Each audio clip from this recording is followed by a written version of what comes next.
मेरी जिंदगी का सबसे भयानक दिन था।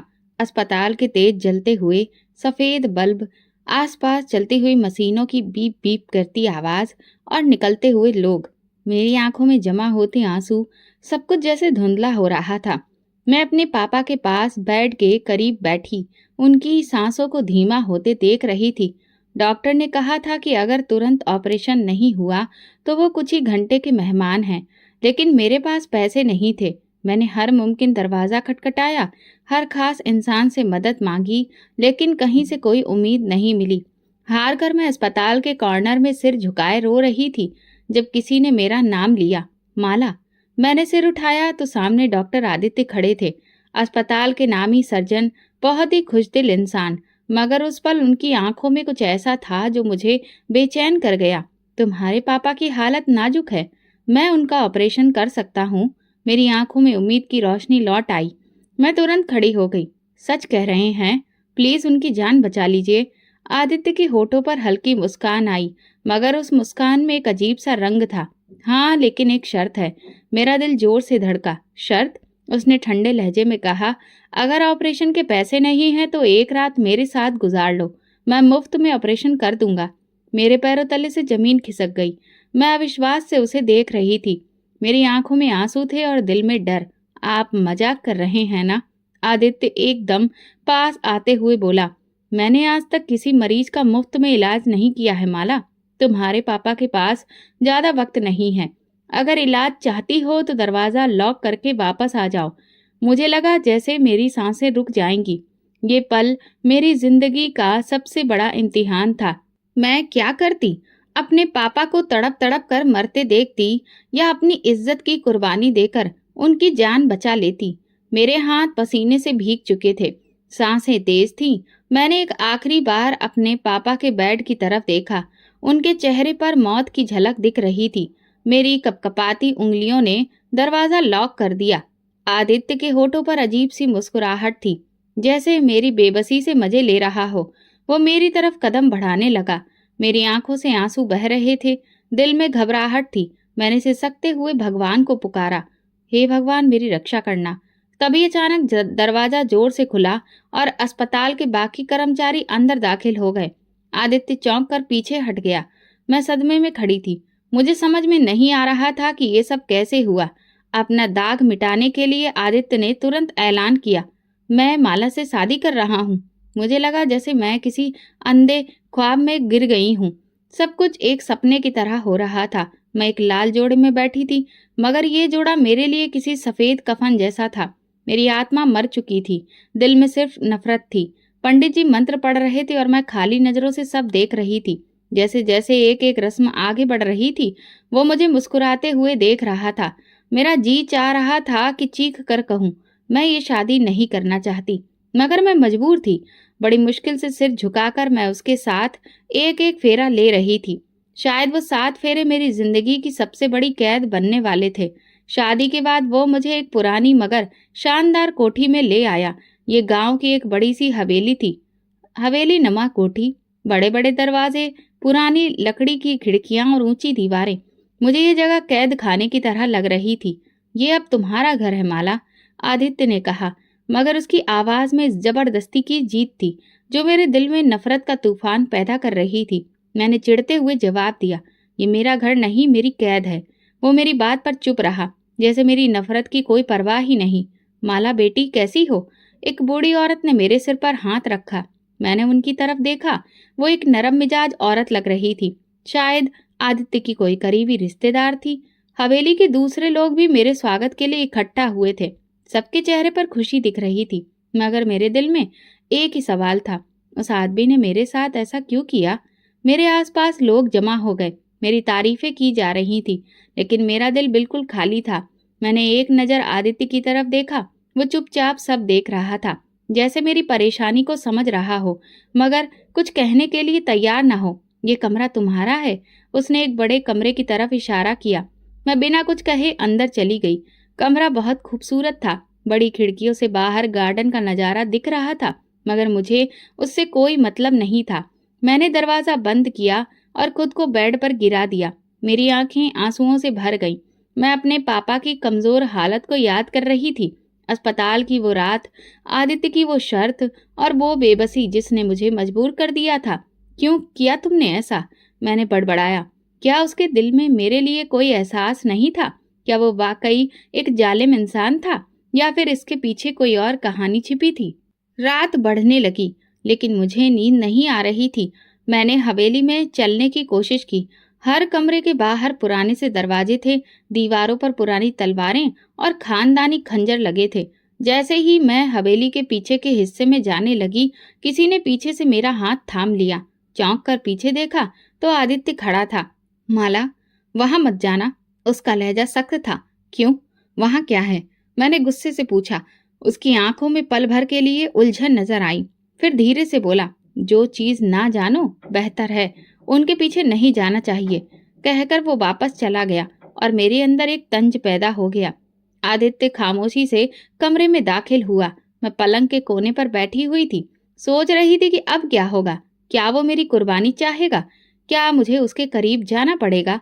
मेरे दिल में नफरत और खौफ की मिलीजुली भावना थी, मगर मेरी इच्छा के विरुद्ध वो मेरे करीब बैठा और संजीदगी से बोला, माला, मुझे तुमसे एक वादा लेना है। मैं हरकत में आ गई। कैसा वादा? उसने मेरी आंखों में झांकते हुए कहा, तुम हवेली के पिछले हिस्से में कभी नहीं जाओगी। मेरे माथे पर बल पड़ गए। क्यों? वहां ऐसा क्या है? उसके चेहरे पर एक पल के लिए अजीब सी सख्ती आई, जैसे मैंने कोई ऐसा सवाल पूछ लिया हो जो उसे बिल्कुल भी बर्दाश्त नहीं था। तुम्हें ये जानने की जरूरत नहीं, बस इतना याद रखो, वहां जाना मना है। उसका लहजा ऐसा था जैसे कोई बहुत बड़ा हुक्म दे रहा हो। मुझे उसकी ये सख्ती बिल्कुल बर्दाश्त नहीं हो रही थी। आखिर ऐसा क्या था जो वो मुझसे छुपा रहा था? मैं चुपचाप सिर हिलाने लगी, मगर मेरे दिल में बेशुमार सवाल पैदा हो चुके थे। रात के दूसरे पहर नींद मेरी आंखों से कोसों दूर थी। मैं करवटें बदलती रही, मगर दिल में वही सवाल उठ रहा था। हवेली के पिछले हिस्से में ऐसा क्या है जो आदित्य छुपाना चाहता है? मैंने हवेली के नक्शे को अपने मन में एक एक करके याद करना शुरू किया। मैंने ध्यान दिया कि जब दिन में मेहमान आए थे तब भी कोई उस तरफ नहीं गया था। यहाँ तक कि हवेली के नौकर भी उस हिस्से की तरफ देखने से बच रहे थे। मेरी बेचैनी बढ़ने लगी। अचानक रात की खामोशी में किसी के कदमों की आवाज सुनाई दी।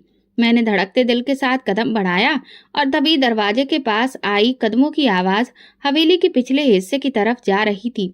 मैंने धीरे से दरवाजा खोला और बरामदे में कदम रखा।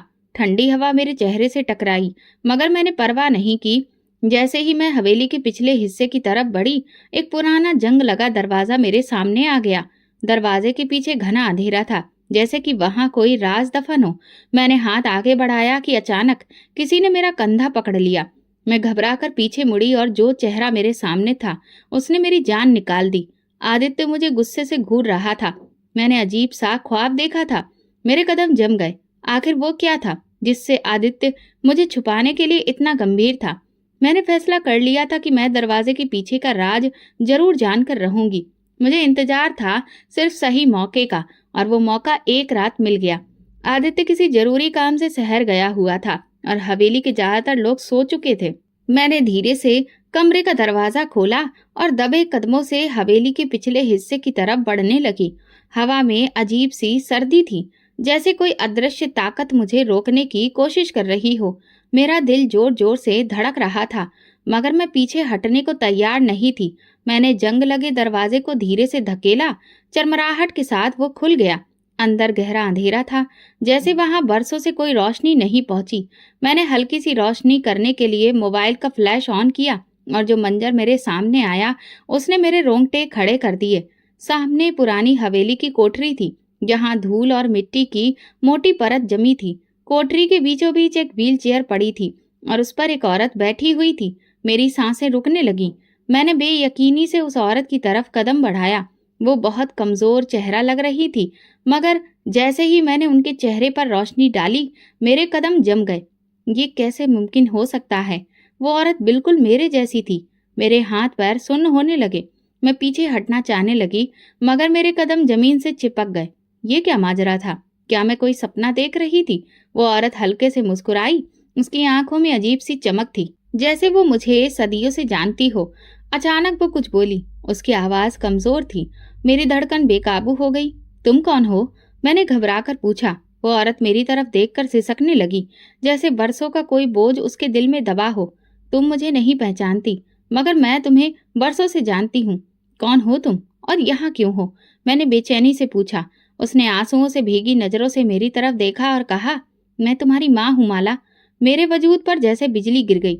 मैंने एक झटके से पीछे हटने की कोशिश की, मगर मेरे कदम लड़खड़ा गए। ये झूठ है, मेरी माँ तो मर चुकी है। मैं चिल्लाई। उसकी आंखों से आंसू बहने लगे। यही तो वो झूठ है जो तुम्हें बरसों तक सुनाया गया बेटा। मैं भी बेयकीनी से उसे देख रही थी। क्या ये वाकई मेरी माँ थी? अगर हाँ, तो उसे यहाँ किसने कैद कर रखा था? और सबसे बढ़कर आदित्य को उसके बारे में सब कुछ कैसे पता था? मेरा दिल कह चुका था कि मैं इस सच्चाई को पूरी तरह जान कर रहूंगी। मेरी धड़कनें इतनी तेज हो चुकी थीं कि मुझे लगा वो पूरे कमरे में गूंज रही हैं। मैंने एक बार फिर कांपती आवाज में पूछा, तुम कौन हो? सामने व्हील चेयर पर बैठी औरत की आंखों में आंसू थे। उसने फुसफुसाते हुए एक ही बात दोहराई, बेटा मुझे माफ कर दो। मेरी रीढ़ की हड्डी में सनसनी दौड़ गई। तुम मुझे बेटा क्यों कह रही हो? कौन हो तुम? मैंने तेजी से पूछा, जैसे मेरे सवालों के जवाब ही मेरी सांसों में अटक गए हों। औरत की आंखों में एक दर्द था, उसके होंठ सूखे थे। वो सिसकने लगी, माला मैं सच कह रही हूँ, मैं तुम्हारी माँ हूँ। मेरे पैरों तले जमीन खिसक गई। मैंने झटके से पीछे हटने की कोशिश की। ये झूठ है, मेरी माँ तो मर चुकी है। मैं चीखी। मेरा जहन सुन्न होने लगा।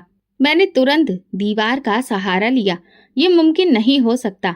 अगर तुम मेरी माँ हो तो तुम यहाँ इस हालत में क्यों हो? व्हीलचेयर पर बैठी औरत ने गहरी सांस ली और अपनी जख्मी उंगलियों को आपस में जोड़ते हुए कहा, ये एक दुख भरी कहानी है। एक ऐसी कहानी जिसमें तुम्हारा बाप ही सबसे बड़ा विलेन था। मैं हैरत और खौफ से उसे देखने लगी। क्या मतलब? पापा? वो तो हमेशा तुम्हें याद करके रोते थे। वो तल्ख मुस्कुराहट के साथ बोली, ये भी एक झूठ था माला। मेरे अंदर बेचैनी बढ़ने लगी। तुम्हारा बाप एक जालिम और बेदर्द इंसान था। वो मुझे जीता था, जैसे कि कोई बड़ी जीत हो। मेरी आंखें फैल गईं। एक रात जब मैंने उसके गुनाह के खिलाफ आवाज उठाई तो उसने मुझे अपने दोस्तों के हवाले कर दिया। ये सुनकर मैं कांप उठी। मैंने मुश्किल से बोली, ये सच नहीं हो सकता। मेरी माँ की आंखों में गुस्सा और तकलीफ झलक रही थी। ये वही सच्चाई है जो तुमसे छुपाई गई। मैं किसी तरह बचकर निकल आई, मगर तुम्हें साथ नहीं ले जा सकी। मैं मरी नहीं थी माला, मगर तुम्हारे बाप ने मुझे तुम्हारी जिंदगी से हमेशा के लिए मिटा दिया। मेरे दिमाग में धमाका हुआ। आदित्य सब कुछ जानता था, मगर वो ये सब क्यों छुपा रहा था? और अगर मेरी माँ को वो जानता था तो उसने उन्हें इस तरह कैद में क्यों रखा था? मेरे सवाल बढ़ते जा रहे थे। मैंने ठान लिया था कि मैं सबका जवाब लेकर रहूंगी। ये मुमकिन नहीं। मुझे तो हमेशा बताया गया कि तुम मर चुकी हो। मेरी आंखों में दर्द उतर आया। उसने मेरे हाथों को थामने की कोशिश की, पर मैं पीछे हट गई। मुझे पता था कि तुम्हें मेरी सच्चाई कबूल करने में मुश्किल होगी। वो नम आंखों से बोली, मगर बेटा, मैंने तुम्हें कभी नहीं छोड़ा था। तुम्हारे बाप ने मुझे तुमसे छीन लिया था। मेरी सांसें अटकने लगीं। लेकिन पापा, वो तो हमेशा तुम्हें याद करके रोते थे, तुम्हारी तस्वीर के आगे बैठे रहते थे। माँ की आंखों में तीखी चमक आई। वो सब झूठ था माला। तुम्हारे बाप ने मुझे अपने दोस्तों के आगे हार दिया था। वो मुझे एक चीज समझता था, एक जायदाद, जिसे वो जब चाहता बेच देता। नहीं, मैंने कांपते हुए इनकार में सिर हिलाने लगी। ये सच नहीं हो सकता। माँ की आंखों में आंसू थे, मगर उनके शब्द मेरे दिल में उतर रहे थे। मैं बड़ी मुश्किल से दरिंदों के चुंगल से बचकर निकली थी, मगर मैं तुम्हें साथ नहीं ले जा सकी, क्योंकि तुम्हारा बाप तुम्हें भी मेरे खिलाफ कर चुका था। मुझे ऐसा लगा जैसे किसी ने मुझे जोर का झटका दिया हो। वो बाप जिसे मैं हमेशा अपनी ताकत समझती थी, हकीकत में मेरी जिंदगी का सबसे बड़ा धोखा निकला। मेरी आंखों के आगे धुंध छा गई। मुझे अपना बचपन याद आने लगा। वो रातें जब मैं अपने पापा से पूछती थी, पापा, माँ कहाँ चली गई? और वो हमेशा आंसू बहाकर कहते थे, वो हमें छोड़कर चली गई बेटा। मुझे याद आया कि कैसे हमारे घर की हर कीमती चीज बेची जा रही थी और कैसे पापा दिन ब दिन बिगड़ते जा रहे थे। मगर मैंने कभी सोचा ही नहीं था कि वो हकीकत में कैसे इंसान थे जिन्होंने अपनी ही पत्नी को दांव पर लगा दिया। अगर तुम बिक गई थी तो फिर यहाँ पर कैसे? मैंने दोबारा पूछा। माँ की नजरें झुक गईं। ये सब आदित्य की वजह से। आदित्य? मैंने पूछा। भला उसका इस सब से क्या रिश्ता है? माँ ने लंबी सांस ली और बोली, बेटा, ये वो सच है जो तुम्हें आदित्य ने अभी तक नहीं बताया, मगर वक्त आ गया है कि तुम सब कुछ जान लो। मेरे वजूद में आग लग गई थी। मैंने फैसला कर लिया था, अब मैं ये सच सहन नहीं करूंगी। मुझे वो दिन नहीं भुलाए भूलता जब मैंने अलमारी में छुपकर पापा को माँ की तस्वीर के आगे रोते देखा था। मुझे लगा था कि वो माँ को बहुत याद करते हैं, लेकिन आज मैं जान चुकी थी कि वो आंसू शायद दुख के नहीं बल्कि किसी और बोझ के थे, जुर्म के बोझ के। माँ ने मेरी तरफ देखते हुए कहा, माला, तुम्हें ये सब जानकर तकलीफ हो रही होगी, मगर ये सच है, तुम्हारे पिता ने मुझे छोड़ा नहीं था, बल्कि मुझे सिर्फ एक चीज समझकर दूसरे आदमी को सौंप दिया था। मैंने कहा, नहीं, वो ऐसे नहीं हो सकते। वो हमेशा कहते थे कि वो मुझे सबसे ज्यादा मोहब्बत करते हैं। उन्होंने मुझे कभी कुछ होने नहीं दिया। माँ ने फिर से तीखी मुस्कान के साथ कहा, बेटा, कभी कभी लोग एक बच्चे के सामने अच्छा बनने के लिए सब कुछ करते हैं, मगर उनके असली चेहरे छुपे रहते हैं। तुम्हारे पिता ने जो किया वो माफ करने के काबिल नहीं। क्या तुम्हें कभी शक नहीं हुआ? माँ ने धीरे से पूछा। मैंने गहरी सांस ली। पापा ने कभी भी तुम्हारे बारे में ज्यादा बात ही नहीं की। वो हमेशा कहते थे कि वो तुम्हें याद नहीं करना चाहते। अगर मैं जिद करती तो वो गुस्सा हो जाते, क्योंकि वो डरते थे कि कहीं मुझे असली सच्चाई पता ना चल जाए। माँ ने गंभीरता से कहा।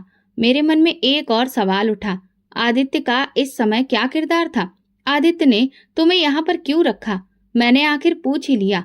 माँ की आंखों में एक अजीब सी चमक आई। वो बोली, यही वो सवाल है जिसका जवाब तुम्हें खुद आदित्य से लेना होगा। मेरा गुस्सा बढ़ने लगा। आदित्य ने मेरे साथ जबरदस्ती की है, मेरे माँ बाप के बारे में सब सच छुपाया और मेरी माँ को कैद करके रखा। आखिर वो चाहता क्या है? अब मैं ये खेल खत्म करने को तैयार थी। मेरे वजूद में जैसे आग भड़क रही थी। माँ से मिली सच्चाई ने मेरे अंदर जज्बातों की जंग छेड़ दी थी, जिसे मैं रोक नहीं पा रही थी। मैं जिसे अपना रखवाला समझती थी, वही जालिम निकला, और जिसे मैं अपना सबसे बड़ा दुश्मन समझ रही थी, वो जाने किस राज में लिपटा हुआ था।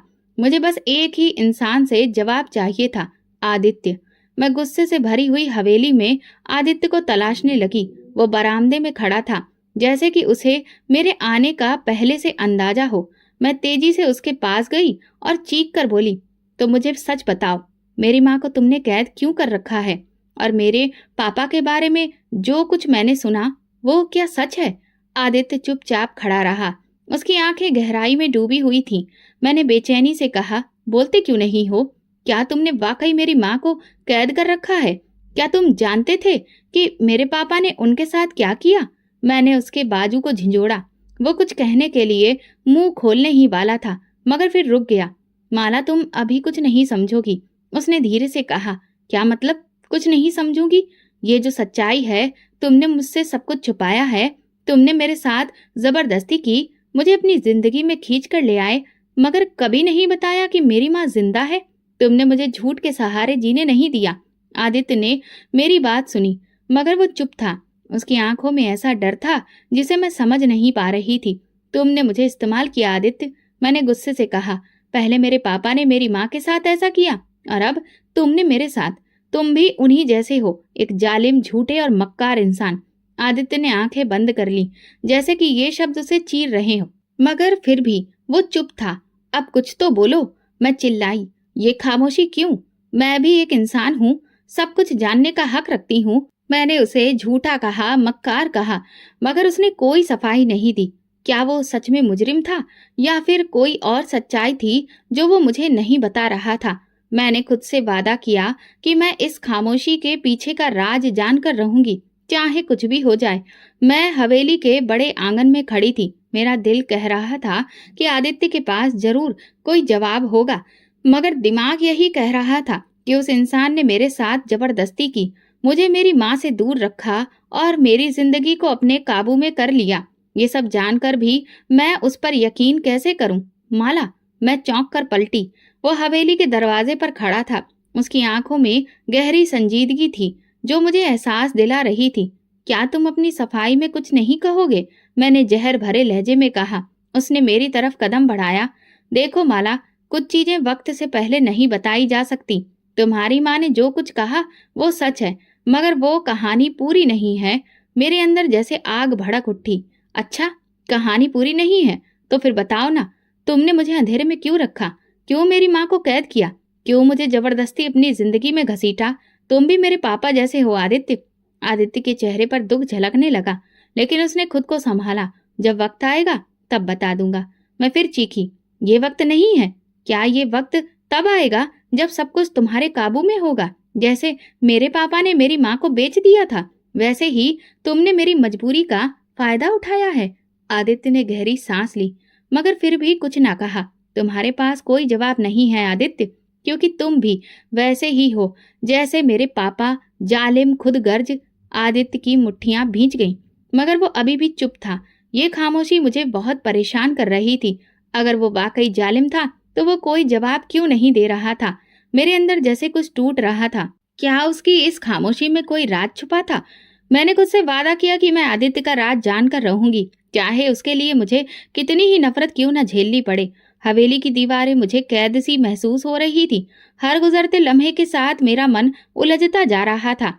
आदित्य की खामोशी मुझे बेचैन कर रही थी और उसके राज का बोझ मेरे दिल पर बढ़ता जा रहा था। आखिर वो चाहता क्या है? मैंने खुद से कहा, मेरे सवालों के जवाब शायद हवेली से बाहर मिल सकते हैं। इसलिए मैंने फैसला किया कि मैं गांव के लोगों से बात करूंगी। शायद वे मुझे कुछ ऐसा बता सकें जो आदित्य मुझसे छुपा रहा था। मैंने मौका देखकर एक दिन हवेली के पास एक बड़े से पेड़ के नीचे एक जो पुराना सा कुआं था, वहां पर बैठी बुजुर्ग औरत से बात करने की कोशिश की। वो शायद हवेली के नौकरों में से एक थी, क्योंकि वो मुझे देखकर तुरंत खड़ी हो गई और इज्जत से बोली, बेटी तुम यहाँ कैसे?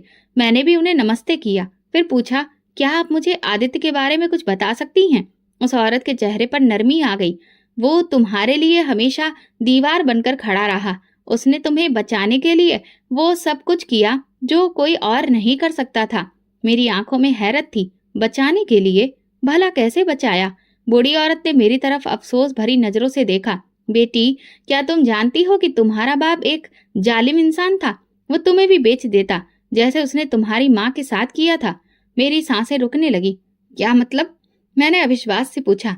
आदित्य को जब तुम्हारे पापा की असलियत का पता चला तो वो बरसों से तुम पर नजर रखे हुए था। वो चाहता था कि तुम्हारे पापा तुम्हें किसी गलत हाथों में ना दे दें, इसलिए वो तुम्हारी सुरक्षा करता रहा, मगर उसने तुम्हें कभी इस बारे में नहीं बताया। मेरी आंखों के सामने धुंधला छाने लगा। ये कैसे मुमकिन था? मैंने खुद को संभालते हुए सवाल किया, लेकिन अगर वो वाकई मेरी सुरक्षा कर रहा था तो उसने मुझसे जबरदस्ती शादी क्यों की? अगर वो मेरा रखवाला था तो मुझसे झूठ क्यों बोलता रहा? बूढ़ी औरत ने अफसोस से कहा, क्योंकि अगर वो तुम्हें सब कुछ बता देता तो शायद तुम उस पर भरोसा नहीं करती और तुम्हारे पापा तुम्हें किसी और के हवाले कर देते, जैसे वो पहले करने वाले थे। मेरी सोच उलझने लगी। क्या सच में आदित्य ने मुझे बचाने के लिए ये सब किया था, या ये भी किसी और चाल का हिस्सा था? मेरा दिल मानने को तैयार नहीं था। मैंने खुद को यकीन दिलाया, नहीं, वो भी धोखेबाज है।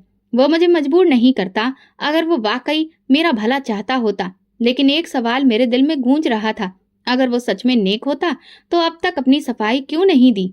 मेरी दुनिया उलट पुलट हो चुकी थी, मगर जो बातें अब मैं सुन रही थी वो मेरे लिए किसी और झटके से कम नहीं थी। लेकिन मैं कैसे मान लूं कि वो सच में मेरा भला चाहता है? जब मैं वापस हवेली पहुंची तो मेरा मन उलझा हुआ था। हर तरफ सवाल ही सवाल, लेकिन जवाब कोई नहीं। मैंने खुद को समझाने की कोशिश की, ये सब झूठ हो सकता है। शायद आदित्य ने सबको खरीद रखा हो ताकि वो मेरे सामने अच्छा इंसान बन सके। लेकिन फिर दिमाग में वो पल आया जब मैं आदित्य को खामोश खड़ा पाया था, जब मैंने उसे झूठा और मक्कार कहा था। उसने कोई सफाई नहीं दी थी। अगर वो सच में निर्दोष होता तो क्या अपनी बेगुनाही को साबित करने की कोशिश नहीं करता? क्या ये सच है? मैंने नौकरानी से पूछा, जो बरसों से हवेली में काम कर रही थी। मैडम, साहब कभी जालिम नहीं थे, उसने जवाब दिया। उन्होंने हमेशा आपके हक में फैसले किए हैं, मगर वो चुप रहे। वो नहीं चाहते थे कि आप ये सब मजबूरी में जाने। मगर क्यों? मैंने बेचैनी से पूछा। अगर वो वाकई मेरा भला चाहते थे तो उन्होंने मुझे मेरी माँ के बारे में क्यों नहीं बताया? उन्होंने मुझे सब कुछ पहले क्यों नहीं बताया? नौकरानी ने मेरी तरफ अफसोस से देखा, जैसे मेरे सवाल का जवाब देना उसके बस में ना हो। आप खुद साहब से पूछे तो बेहतर होगा मैडम। सच हमेशा दो तरफा रुख रखता है, कभी एक तरफ से मत देखिए। मैंने नजरें झुका ली। मेरे अंदर जंग चल रही थी। मैंने हमेशा आदित्य को जालिम समझा, मगर अब हर रास्ता मुझे किसी और तरफ लेकर जा रहा था। क्या आदित्य सच में अच्छा इंसान था? क्या वो मुझे मेरी बर्बादी से बचाने के लिए मेरी जिंदगी में आया था? मगर वो इतना अच्छा कैसे हो सकता है? मैंने फैसला किया, अब मैं ये राज खुद आदित्य से पूछूंगी। मुझे हर सवाल का जवाब चाहिए था। अब वो मुझसे और कुछ नहीं छुपा सकता। मैंने खुद से वादा किया, या तो वो अपनी सच्चाई मेरे सामने रखेगा या फिर मैं खुद उसका पर्दाफाश कर दूंगी। लेकिन मुझे नहीं पता था कि जो सच्चाई मेरे सामने आएगी वो किसी कयामत से कम नहीं होगी। मेरे पापा, वो इंसान जिसे मैं हमेशा अपना हीरो समझती थी, जिसके लिए मैं आदित्य से नफरत करती रही, वो कातिल निकला। और जिसका बाप मारा गया, वही शख्स आज मेरी जिंदगी में सबसे करीब आकर मुझे बचाने की कोशिश कर रहा था। ये खबर मुझे गांव के एक बुजुर्ग ने दी, जो मेरे पापा के अतीत को बहुत अच्छे से जानते थे। बेटी, तुम जानती हो कि आदित्य का बाप बहुत नेक इंसान था, मगर तुम्हारे पिता ने उसे अपनी हवस और दौलत के नशे में कत्ल कर दिया। वो जमीन के झगड़े में हार गए थे, मगर गुस्से में उन्होंने गोली चला दी। ये झूठ है। मैंने फिर से अविश्वास से कहा, मेरे पापा किसी का कत्ल नहीं कर सकते। मुझे लगा आदमी ने आह भरी। ये तुम्हें लगता है बेटी, मगर तुम्हारे पापा का दूसरा चेहरा बहुत ही भयानक है।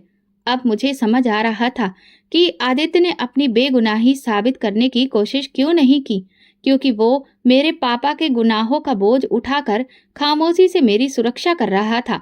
मेरे दिमाग में एक और सवाल पैदा हुआ, क्या आदित्य ने मुझे अपना बदला लेने के लिए अपनाया है? अगर मेरे पिता ने उसके पिता का कत्ल किया है, तो क्या वो मुझे तकलीफ पहुंचाना चाहता था, या फिर वो सच में मुझे मेरे पिता की बुरी नीयत से बचा रहा था? ये सवाल मेरी रूह को झकझोर रहा था। मैंने ठान लिया, मैं सच का सामना करूंगी। आदित्य को अब कोई रास्ता नहीं मिलेगा। मैं उसके सामने खड़ी होकर उससे सीधे सवाल करूंगी। मेरी माँ की आंखों में दर्द की गहराई परछाई थी। वो जानती थी कि जो बात वो मुझे बताने वाली है, वो मेरे दिल को तोड़ देगी। मैं रोते हुए उनकी तरफ देख रही थी। उन्होंने मेरा हाथ थाम कर कहा, माला, तुम्हें लगता है कि आदित्य ने तुम्हें बर्बाद किया, मगर सच्चाई इसके बिल्कुल उलट है। उसने अपनी पूरी जिंदगी तुम्हारे लिए कुर्बान कर दी।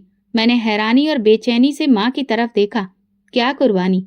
वो इंसान जिसने मुझसे जबरदस्ती शादी की, जिसने मेरी माँ को कैद में रखा, जिसने मेरे पापा की सच्चाई मुझसे छुपाई, क्या वो मेरी खातिर कुर्बानियां दे रहा था? मैंने दुख से मुस्कुराकर कहा, बेटा, तुम जैसे अपने बाप को समझ रही हो, वो तुम्हारी सुरक्षा के लिए था। तुम्हें नहीं पता कि तुम्हारे बाप ने तुम्हारी जिंदगी को किस खतरे में डाल दिया था। अगर आदित्य न होता तो तुम्हारी किस्मत मेरी जैसी हो सकती थी। मेरा शरीर सुन्न होने लगा।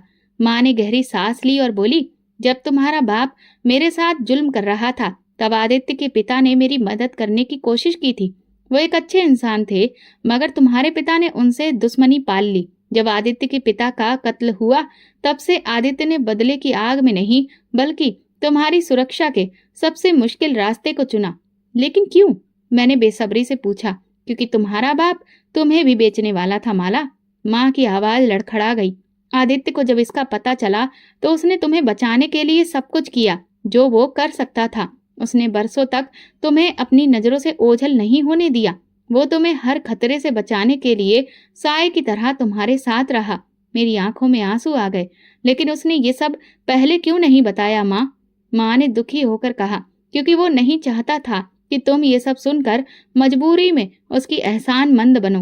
वो चाहता था कि तुम अपनी मर्जी से उसकी सच्चाई पहचानो, ना कि किसी मजबूरी में। मेरा दिल अभी तक आदित्य की हकीकत जानकर उलझन में पड़ा था। मैंने जिसे जालिम समझा, वो तो मेरा भला चाहने वाला निकला, और जिसे मैंने अपना रखवाला समझा, वो सबसे बड़ा मुजरिम था। लेकिन अभी मुझे एक और हकीकत का सामना करना था। रात के किसी पहर हवेली के एक नौकर ने आकर खबर दी कि मेरे पिता को होश आ गया है, वो अस्पताल में हैं और मुझसे मिलना चाहते हैं। मैं फौरन वहां जाने के लिए तैयार नहीं थी। मेरे अंदर एक तूफान था जिसे मैं समझने की कोशिश कर रही थी। वो शख्स जिसने मेरी माँ को नरक में डाला, जो मुझे भी बर्बाद कर सकता था, अब माफी मांगना चाहता था। लेकिन मैं फैसला कर चुकी थी, मैं उन्हें एक बार जरूर देखूंगी। जब मैं अस्पताल पहुंची तो पापा बिस्तर पर लेटे थे। वो बहुत कमजोर लग रहे थे। जैसे जिंदगी ने उनसे सब कुछ छीन लिया हो। जैसे ही उन्होंने मुझे देखा, उनकी आंखों में आंसू आ गए। माला, उनकी आवाज लड़खड़ाई। बेटा मुझे माफ कर दो। मैं चुप रही। मेरा दिल किसी भी हमदर्दी को अपनाने के लिए तैयार नहीं था। बेटा, मैंने बहुत गलत किया है। तुम्हारी माँ के साथ बहुत बुरा किया। मैंने तुम्हारी जिंदगी बर्बाद करने की कोशिश की। मैं एक लालची और कमजोर इंसान था। वो रोते जा रहे थे। क्या आप जानते हैं आपने क्या किया? मेरी आवाज बर्फ की सिल की तरह सख्त थी। आपने मेरी माँ को नरक में झोंक दिया। आपने एक मासूम औरत की जिंदगी तबाह कर दी, और जब वो आपसे बच निकली तब आपने मुझे भी बर्बाद करने की कोशिश की। माला, मैं अंधा हो गया था। वो गिड़गिड़ाने लगे। अब जब मेरी जिंदगी खत्म होने को आई है तो मुझे अपनी गलती का एहसास हो रहा है। बेटा प्लीज। मैंने उनकी तरफ देखा, मगर मेरे दिल में कोई नरमी नहीं थी। नहीं पापा, मेरी आवाज मजबूत थी। आपने अपनी जिंदगी में जो बीज बोया है वही अब काटना पड़ेगा। मैं आपको माफ नहीं कर सकती। ये कहकर मैं पलटी और वहां से चली गई, क्योंकि मैं जान चुकी थी कुछ गुनाह माफी के काबिल नहीं होते। हवेली में वापस आकर मैंने फैसला कर लिया कि अब आदित्य से खुलकर बात करनी होगी। वो खड़ा था वहां जहां वो खामोशी से किसी गहरी सोच में डूबा था। आदित्य, मैंने कहा। वो पलटा। उसकी आंखों में वही गहराई और संजीदगी थी जो मुझे हमेशा बेचैन करती थी। तुम्हें सच छुपाने का कोई हक नहीं था, मैंने गुस्से में कहा। अगर तुम वाकई मेरे रखवाले थे तो तुमने मुझे पहले क्यों नहीं बताया? तुमने मेरे साथ जबरदस्ती क्यों की? आदित्य ने गहरी सांस ली, जैसे वो ये बात कहने के लिए बरसों से तैयार हो। माला, मैं तुम्हें तुम्हारे पापा की तरह किसी और जालिम के हाथों में नहीं जाने देना चाहता था। उसकी आवाज धीमी थी मगर मजबूत थी। तुम्हें अंदाजा नहीं है कि तुम्हारे पापा ने तुम्हारे साथ क्या करने का फैसला कर लिया था। मेरी सांसें रुकने लगी। क्या मतलब? मेरी आवाज कांप गई। आदित्य ने मेरी तरफ देखा और कहा, तुम्हारे पापा तुम्हें एक जालिम दोस्त के हवाले करने वाले थे, जैसे उन्होंने तुम्हारी माँ के साथ किया। जब मुझे ये पता चला तो मैंने तुम्हें बचाने के लिए वो सब किया जो मैं कर सकता था। अगर मैं तुम्हें जबरदस्ती ना लाता तो वो तुम्हें कहीं और बेच देते। मेरे पैरों के नीचे से जमीन खिसक गई। ये सच है? मेरी आवाज लड़खड़ा गई। आदित्य ने धीरे से सिर हिलाया। हाँ, और मैं चाहता था कि तुम अपनी मर्जी से मेरे साथ रहो, जबरदस्ती नहीं। मगर जब तुम्हें मेरे इरादों पर यकीन नहीं था तो फिर मैं तुम्हें कैसे समझाता? मेरा दिल बदलने लगा। मेरे अंदर कुछ टूट कर बिखरने लगा। मैंने हमेशा आदित्य को गलत समझा, मगर वही तो मेरा रखवाला था। मैंने उसे धोखेबाज कहा, लेकिन वो मेरे पापा के भयानक अंजाम से बचाने के लिए हर कुर्बानी देता रहा। मेरा दिल पूछ रहा था, क्या मैं सच में आदित्य को गलत समझ रही थी? मेरे मन में एक और धमाका हुआ। मैंने सुना कि आदित्य ने न सिर्फ मुझे बल्कि मेरी माँ को भी मेरे पिता के चुंगल से बचाया। मैं तो हमेशा समझती थी कि किसी ने माँ को कैद कर रखा था, मगर हकीकत बिल्कुल उल्टी थी। माँ दुखी और उदास होकर मेरे सामने बैठी थी। मैंने माँ से पूछा, क्या ये सच है? क्या आदित्य ने आपको जबरदस्ती यहाँ रखा था? माँ ने मेरी तरफ देखा और बोली, अगर आदित्य ना होता तो मैं कभी जिंदा ना रहती। मगर माँ, मैं तो हमेशा समझती रही कि वो गलत है, जालिम है। उसने आपको कैद कर रखा है। माँ ने अफसोस भरी मुस्कुराहट के साथ कहा, यही तो उसकी सबसे बड़ी कुर्बानी थी। उसने सबको अपना दुश्मन बनने दिया, लेकिन हमें सुरक्षित रखा। मैंने अतीत के दरवाजे खोले। जब मैं तुम्हारे पिता के जुल्म से किसी तरह बचकर निकली तो दर दर भटक रही थी। मुझे कोई पनाह नहीं मिल रही थी। मैं भागती रही, छुपती रही, मगर तुम्हारे पिता के लोग मेरे पीछे पड़े थे। वे मुझे खत्म करना चाहते थे, ताकि मैं वापस जाकर उनके गुनाहों का पर्दाफाश ना कर दूं। मेरी आंखों में आंसू आ गए। फिर एक दिन आदित्य मेरे सामने आया। मैं उसे नहीं जानती थी, मगर उसकी आंखों में सच्चाई थी। उसने कहा, मैं आपको सुरक्षित जगह पर ले जा सकता हूँ, मगर आपको मुझ पर भरोसा करना होगा। मैं डर रही थी, मगर मेरे पास और कोई रास्ता नहीं था। उसने मुझे यहाँ लाकर छुपा दिया, मगर ये कैद नहीं थी। उसने मुझे हर सुविधा दी, मेरी इज्जत की, सुरक्षा की, और सबसे बढ़कर तुम्हारे पिता से मेरी जिंदगी बचाई। वह हमेशा उसे गलत समझती रही। मेरा दिल जैसे टुकड़ा टुकड़ा हो गया। वो तो बहुत अच्छा था। अब मुझे सच पता चल चुका था। वो इंसान था जिसने अपनी मोहब्बत, अपनी खुशी और अपनी इज्जत तक दांव पर लगा दी, मगर कभी अपनी नीयत की सफाई नहीं दी। मैंने तुरंत पूछा, आदित्य कहाँ है? हवेली की पुरानी नौकरानी जो हर बात जानती थी, उसने दुख से सर झुका लिया। मैडम, साहब तो रात को हवेली छोड़कर जा चुके हैं। वो कहकर गए हैं कि आपकी जिंदगी में जबरदस्ती शामिल नहीं होना चाहते। वो आपको अपनी मर्जी से जीने का हक देना चाहते हैं।